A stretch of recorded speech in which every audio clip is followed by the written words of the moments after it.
Hey everyone, so the Wet n Wild Goth-O-Graphic collection has finally landed in Ireland, which I'm really excited about, hence today's video.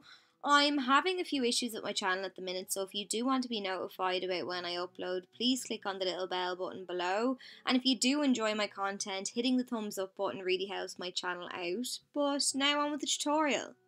To kick things off today, I'm going to prep the eye area with my Essence Eye Heart Stage eyeshadow base. It's tinted as you can see, so it preps the eyes nicely for the shadows to come while covering up any discoloration on the lids. And I use a synthetic brush to blend the product into the skin, but you could use your fingers as well.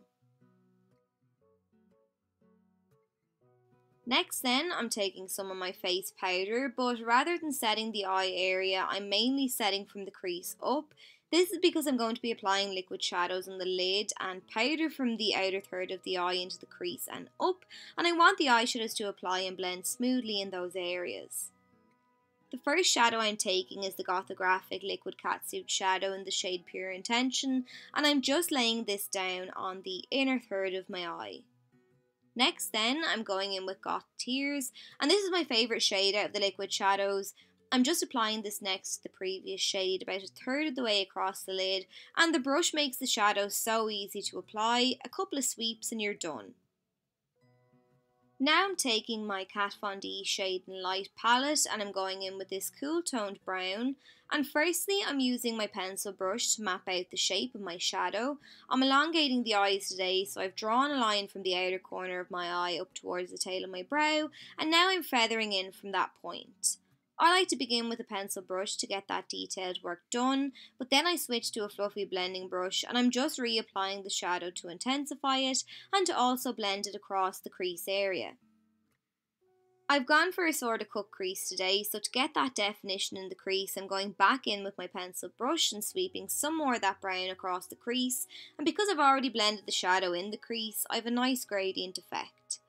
Now I'm using a black eyeshadow. I've picked it up on my pencil brush once again, and I'm starting on that outer third of the eye. I'm pressing the shadow down onto the lid, and then I'm slowly fading it into the crease. I like to do a little of the blending with my pencil brush, and then I switch to my fluffy blending brush and I finish off the job.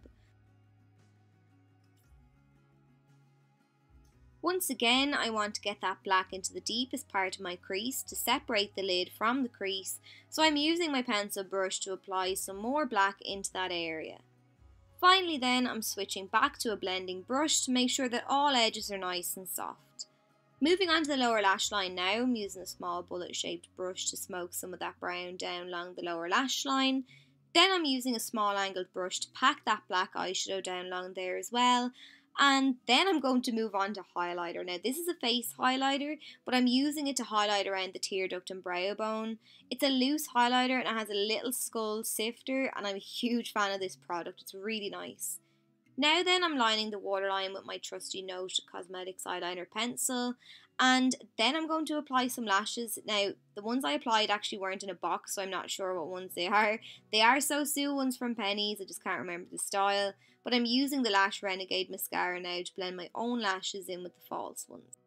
Onto the face now, I'm taking this Megaglo highlighter, and that range of highlighters is one of my all-time favourites. They're just fantastic, and this highlighter is no different. I find sometimes highlighters can look very similar on the skin, but this one has a really cool pink shift to it, and you can actually see that on the skin, which I adore. So I pretty much coated my face in this highlighter. I love it so much. If there's one thing to pick up from the collection, it's this. Next, I'm moving on to the lips, and I'm taking one of the Catsuit liquid lipsticks, and again, like the Megaglo highlighter range, I'm a huge fan of the Catsuit liquid lippies from Wet n Wild. The metallic ones require a bit of work.